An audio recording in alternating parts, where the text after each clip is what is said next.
तो यूपी मांगे उत्तर देख रहे हैं आप। अतीक और अशरफ को नैनी जेल लाया जा चुका है। इस बीच उमेश पाल की मां और पत्नी ने सरकार से गुहार लगाई है कि अतीक को मृत्यु दंड से कम सजा न हो, हालांकि तय करना है अदालत को। सरकार ने फैसला लिया, मुझे संतुष्ट है और मैं यूं उम्मीद लगा के बैठी हूँ जैसे मेरा बेटा मारा गया वैसे अतीक अशरफ मारे जाएं। मेरा ये गुहार है कि जब तक ये नहीं मारे जाएंगे, जब तक आगे का रास्ता साफ नहीं होगा, न हम लोगों को जीने का रास्ता मिलेगा। इसलिए सरकार यही फैसला करे कि अगर इसको फांसी हो जाती है तो ठीक है, और नहीं होती है तो इसको जिस तरह से चाहे काउंटर करें, चाहे जिस तरह इसको मौत की घाट उतारें। न्यायपालिका, शासन, प्रशासन, मैं सबसे यही गुहार करूंगी कि इसको छोड़ा ना जाए, चाहे जो जाए इसको दंड दे, मृत्यु दंड दे, कम से कम ये खत्म हो, इसका सिलसिला, ये साम्राज्य खत्म हो, कम से कम उसके बच्चे, बीवी, बहन सब उस तरह को परेशान हो जिस तरह से आज हमारा पूरा परिवार परेशान है। तो एक मां कह रही है कि उसके बेटे के साथ जो हुआ वही अतीक अहमद के साथ भी होना चाहिए। पत्नी कहती है कि अंजाम तो वही होना चाहिए, भले कानूनी नजरिए से वो अंजाम तक पहुंचे। फिलहाल इस डिबेट को हम आगे बढ़ाते हैं। तमाम मेहमान हमारे साथ मौजूद हैं। दरअसल अतीक और अशरफ को नैनी सेंट्रल जेल ले जाया गया और कल सुबह उन्हें कोर्ट में पेश किया जाएगा और 12 बजे उम्मीद की जा रही है कि फैसला आ सकता है और उसके बाद जब दोषी करार दिए जाएंगे तो सजा पर भी बहस होगी। तमाम मेहमान हमारे साथ मौजूद हैं, लेकिन सबसे पहले रुख करना चाहता हूं नवल कांत सिन्हा साहब का, राजनीतिक विश्लेषक हैं आप। सिन्हा साहब, मैं ये जानना चाहता हूं क्या ये मामला इसलिए भी इतना लंबा खिंचा और 44 साल तक जो है अतीक अहमद किसी भी मामले में दोषी करार नहीं दिया गया, या उसके ऊपर जो मामले दर्ज किए गए वो अपने अंजाम तक इसलिए नहीं पहुंचे क्योंकि उसने राजनीतिक सरपरस्ती भी हासिल कर ली थी? 5 बार वो विधायक चुना गया, 1 बार लोकसभा भी पहुंच गया, ऐसा दुर्दांत अपराधी। इस वजह से एक मामले में 17 साल के बाद फैसला आ रहा है।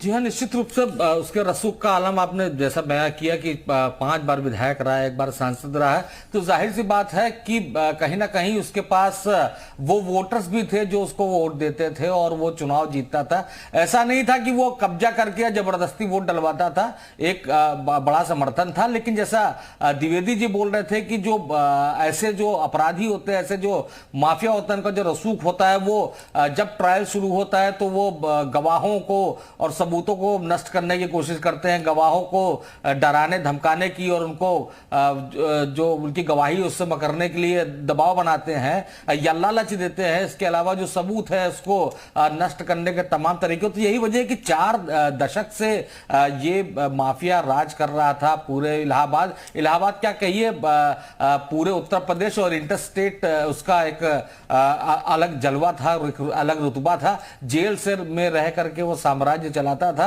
आप देखिए ना कि अभी ये जो चर्चा हो रही थी कि जो बहुत सारे लोग की इच्छा थी कि कहीं ऐसा हो जाए कि कहीं गाड़ी पलट जाए या ये भागने की कोशिश करे, एनकाउंटर हो जाए। जाहिर सी बात है ये वैधानिक तरीका नहीं, ये कानूनी तरीका नहीं है। लेकिन कहीं ना कहीं हमारे न्यायालयों को, हमारी सरकारों को भी सोचना होगा कि ऐसा क्यों लोगों को अच्छा लगने लगा। इसकी वजह यह है कि ये अतीकी उदाहरण है कि 100 मामलों में नामजद रहा, लेकिन अब तक एक भी मामले में इसके खिलाफ कोई सजा इसको आज तक नहीं सुनाई गई है। तो ये कहीं ना कहीं ये दुखद है कि लोगों को लगता है कि कहीं गालिब, जैसे भी अब उमेश पाल की माता बोल रही थी कि नहीं, इसको सरकार को चाहिए इसका एनकाउंटर कर दे, किसी भी तरह से खत्म कर दे, जो किसी भी तरह से खत्म कर दे।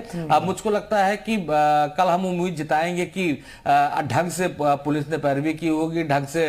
उमेश पाल तो खुद गवाही देने के चक्कर में जान गंवा बैठा, लेकिन उसकी जो जान गई है उसका परिणाम निकले और ये जो अपराधी है इनको कड़ी सजा मिले। ठीक है श्रीवास्तव साहब, मैं चाहता हूं कि आप समाजवादी पार्टी के प्रवक्ता के तौर पर थोड़ी देर के लिए आप ना सोचें, क्योंकि मैं राजनीति से ऊपर उठ करके सवाल लेना चाहता हूं आपसे। चूंकि आप एक वकील हैं तो इसलिए मैं सवाल आपसे लेना चाहता हूं। मैं जानना चाहता हूं 1979 में पहले मर्डर केस में इस माफिया का नाम आया जब 17-18 साल का यह माफिया था, और आज जाकर के 44 साल के बाद एक मामले में कन्विक्शन हो सकता है, वो तो अदालत को फैसला करना है। इतना वक्त जब लग जाता है एक अपराधी जो दुर्दांत है, जिसके बारे में लोग जानते हैं कि हां ये अपराधी है और कई अपराध में को कारित किया इसने, लेकिन फिर भी ये अंजाम तक नहीं पहुंचता है, तो कहां कमी रह जाती है?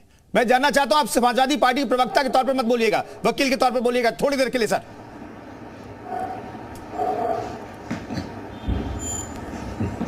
कुंदन भाई, एक बात मैं स्पष्ट आपको कर दूं कि अपराध और अपराधी दोनों एक दूसरे से जुड़े हुए हैं, और ये ना पहला अपराधी है और ना कोई आखिरी अपराधी जी। ऐसा तो तमाम है ना, और कानून में कहीं ना कहीं कुछ जगह है ना। और एक बात मुझे आप बताइए, कोई ऐसी सरकार रही है जिसके में इस तरीके के लोगों पले और पोसे ना गए हो? नहीं, फिर आप पॉलिटिकल रास्ता पकड़ लिया आपने। राजनीतिक नहीं, आप सिर्फ वकील के तौर पर, वकील के तौर पर नहीं, पॉलिटिकल रास्ता मत पकड़िए। फिर मैं इस सवाल से अलग हो जाऊंगा, फिर मैं इस सवाल से अलग हो जाऊंगा। तो लीजिए, हाँ, मैं आपको बार बार कह रहा हूं, नहीं नहीं नहीं, हमारे लिए अतीक का जो ट्रायल है, या हमारे लिए ब्रिजेश सिंह और ब्रिजभूषण सिंह का भी जो ट्रायल है, या विनीत सिंह या धनंजय सिंह का भी जो ट्रायल है, वो सब एक जैसा है, चाहे वो राजा भैया हो, ठीक है, चाहे अजय मिश्रा टेनी के पुत्र का हो। अजय मिश्रा टेनी तो बनाए ही नहीं गए, जबकि उकसाने का समाजवादी पार्टी के प्रवक्ता से बाहर नहीं निकल पाए आप समाजवादी पार्टी के प्रवक्ता से बाहर नहीं निकल पाए। ठीक है, मैं दोबारा आपके पास लौटूंगा। नहीं, अरे सर, मैं इतनी बढ़िया बात आपको बता रहे हैं, बढ़िया बात आप कर रहे हैं, लेकिन आप पॉलिटिकल बात कर रहे हैं। मैं एक वकील से मैंने सवाल पूछा था, मैं आता हूं सर, तो हम जस्टिफाइड तरीके से ही तो कह सकते हैं ना। नहीं, ठीक है, लेकिन आप जस्टिफाइड तरीके से ही कहूंगा, कानून सबके लिए एक होता है, पॉलिटिकल रंग देकर के आप जस्टिफाई कर रहे हैं पॉलिटिकली। मैं ये पूछ रहा हूं, 106 से ज्यादा ब्रिजेश सिंह के मामले इनके माननीय बने हुए हैं, वो दुर्दांत अपराधी हैं कि नहीं है? श्रीवास्तव भाई, आप बताइए ना, आप ही एक एंकर हैं, आप मुझे बता दीजिए, ब्रिजेश सिंह, मैं तो कह रहा हूं ब्रिजेश सिंह एक दुर्दांत अपराधी है। मैंने ये नहीं पूछा, मेरी नजरों में जो मामले दर्ज हैं जिस पर वो दुर्दांत अपराधी है, मैं इसलिए क्यों मान्य नहीं बनाए? श्रीवास्तव साहब, मैं आता हूं, वापस आऊंगा सर, वापस आऊंगा। आलोक अवस्थी साहब, क्या इस दुर्दांत अपराधी को इसके अंजाम तक पहुंचाया जा रहा है? चूंकि एमपी एमएलए कोर्ट का गठन हुआ, इसमें तय किया गया, एक तारीख मुकर्रर की गई अदालत की तरफ से, और कहा गया, श्रीवास्तव साहब रुकिए ना, यह कहा गया कि इस तारीख तक आप ट्रायल पूरा कीजिए और इस तारीख तक फैसला आ जाने चाहिए, यह कहा गया इस अदालत की तरफ से, एमपी एमएलए कोर्ट की तरफ को आदेश दिया गया, और यह मामला अंजाम तक पहुंच रहा है। क्या यह क्रेडिट बीजेपी गवर्नमेंट को जाता है क्या?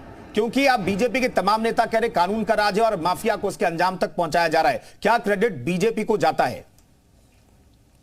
निश्चित रूप से यह क्रेडिट योगी आदित्यनाथ जी को जाता है, जिन्होंने इस प्रदेश को जंगल राज, दंगा राज और इस तरह के अपराधियों से मुक्त कराने का एक मुहिम उठा रखा है, और उसका परिणाम है जिन आप देखिए ना, आपने अभी जिक्र किया ना कि इसका सबसे पहला मुकदमा किस साल को था, 30, 35 साल, दशक निकल गए, लेकिन मुकदमे ट्रायल पर नहीं जा पाए, निर्णय पर नहीं जा पाए।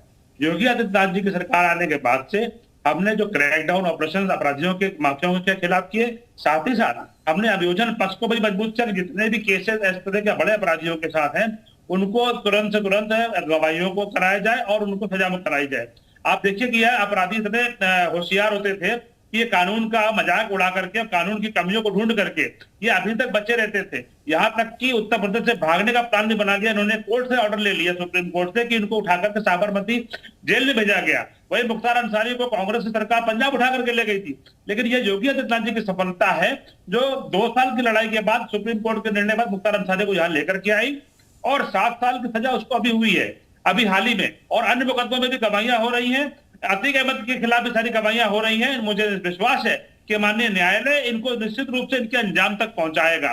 लेकिन एक जो मुख्यमंत्री होता है ये उसकी विल पावर के ऊपर निर्भर करता है कि वह पुलिस को कैसे उपयोग करे।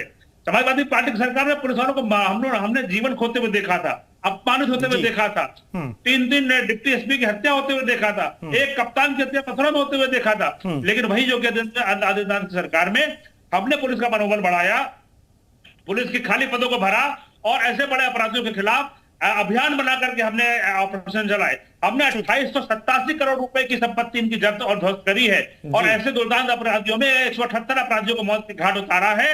और